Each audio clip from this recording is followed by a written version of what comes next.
I'm walking in Istanbul. This is the Bosphorus line. This is actually the seaside.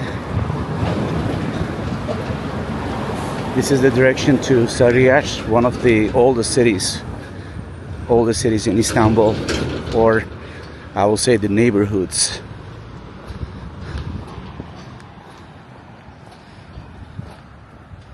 This is one of the best areas. So the area where I'm actually walking is not necessarily that great, but so right after 500 feet you're gonna see the entire seaside. So this is the military compound. It is actually the shore safety, and it is pretty much like, you know, very restricted place on my right and left.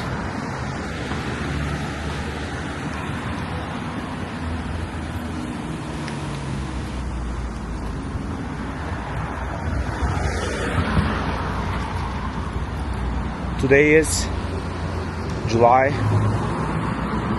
27th.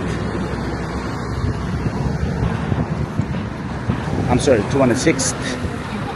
July the 26th. This is a Saturday, and it is 11:12 a.m. and I'm walking in Istanbul.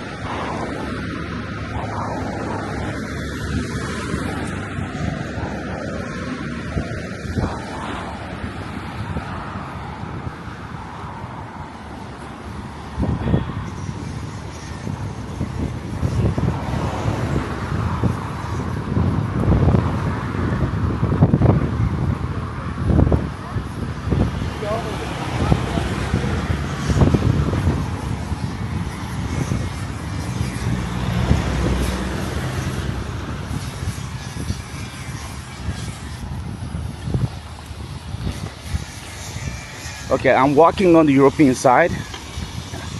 These are all like boat repairmen.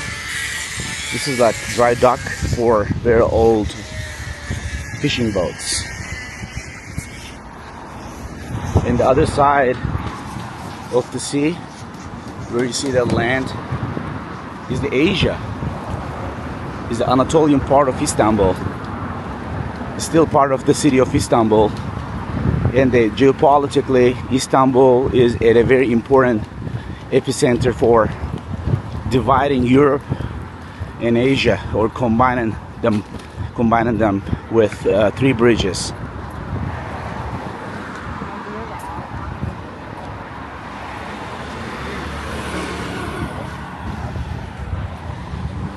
You can see all kinds of people here,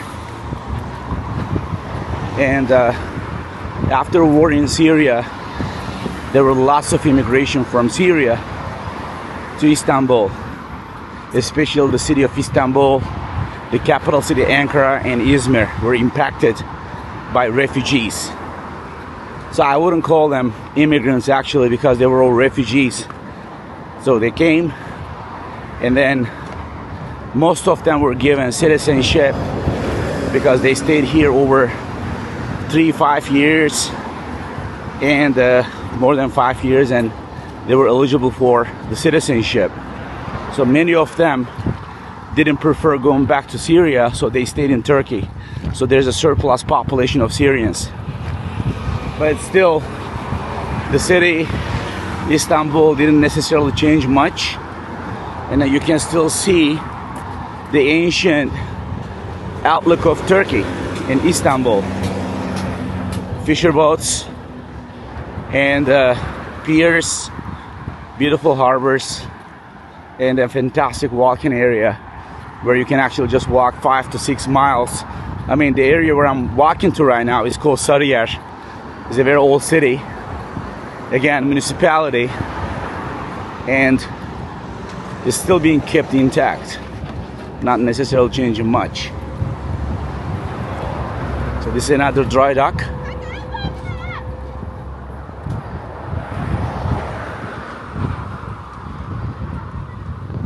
Kids are, as you can see, kids are, they're just swimming there. It's very dangerous. So there are lots of signs which says it's prohibited to swim around this area because you have no control. There's drift. There's too much drift in the water. It's a streaming water, and you see the serenity over the surface of the water, but not necessarily underneath the water. There is a serenity. There are lots of loopholes. There are lots of, you know, twister kind of like, you know, phenomenal shapes underneath the water. That is very interesting place here. So this video is going to be just showing you, you know, the big part of the Bosphorus. Again, this area is called the Bosphorus. Isn't that beautiful, guys? Just please make comments underneath the video so that more people can view this video. They can actually just enjoy this video. That would be great if you can really just like it and make comments and share it with others so other people can also see this beautiful city. I know that a lot of people don't have the priority to come over to Turkey, or they don't have the privilege to come to Turkey, or there are lots of reasons why people cannot visit these days. But this is the hometown I grew up, so I got lots of family here, so I can come and just stay with my aunt and then come back to the US.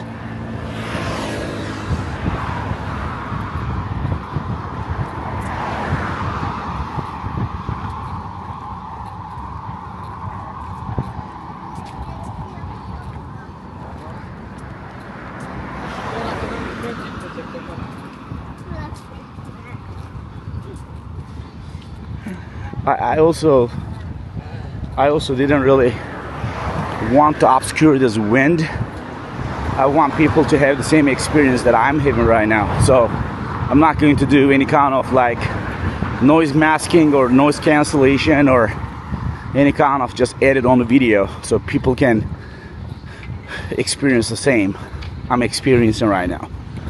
So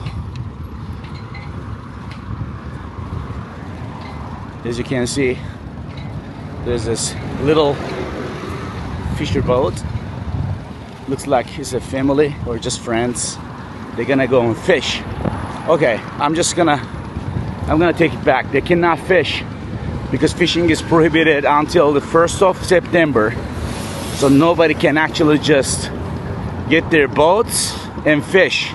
All they can do is just seaside fishing. Basically, maybe you might see it along the way. You might see some people with their fishing poles, their hooks. You might actually just see them. But aside from that, people cannot fish on the boats, or they cannot use nets until the 1st of September because they're waiting for the fish to get like a little bit mature, you know, complete their laying eggs, and so that people can actually just, you know, fish mature grown fish instead of just like baby fish or fish who has not completed their growth transformation. That's pretty much it.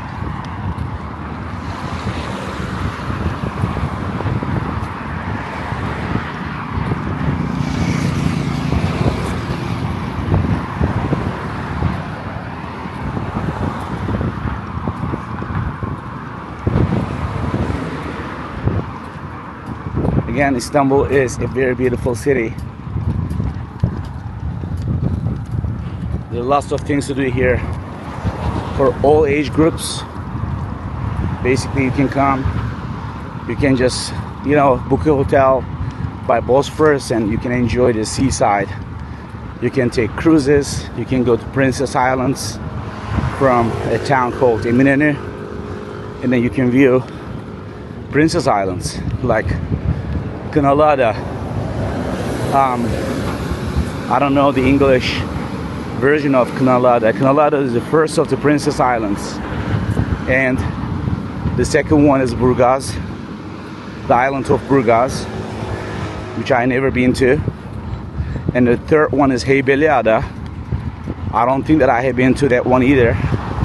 And then the fourth one is the Princess Island, which is actually the biggest one.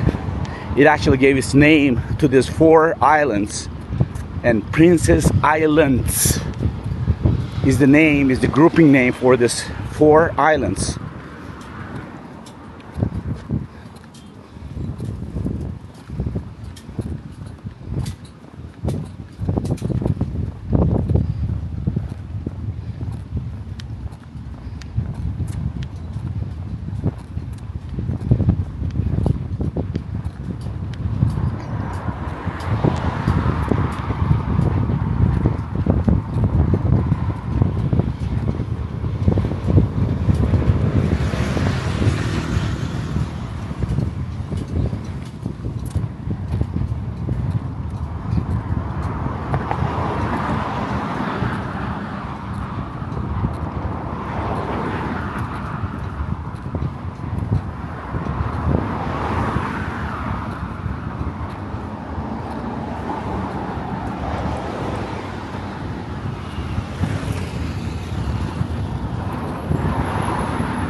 Pier. Like you take ferry and go to Eminönü, and then the downtown of Istanbul. Ferries are every hour, pretty much. They come and just pick you up from there, and then they take you to all the way to Eminönü. And you can also go to the other side too, but not from here, from the other pier, which you guys are gonna see in just maybe 10 minutes. This is the main one where I'm walking to right now, Sariyer, the main city around this area. Basically, there's a governor for the city. There's the police, hospitals. They're really just very wealthy and poor people living in the same area for centuries. There's mosques, there's synagogues. I think there's one synagogue. It's not plural, it's just singular. There are mosques, lots of mosques. There are lots of churches, and then they're usually Armenian, Gregorian Armenian churches. There's a Greek church, Greek Orthodox church, and then one of them is right there. Let me just zoom in.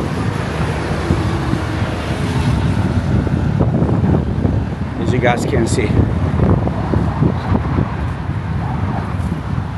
there's a church right there. This is an Armenian church. This is a Catholic Armenian church. There are lots of disciples and then denominations. I will say Gregorians, Catholic, and Orthodox churches.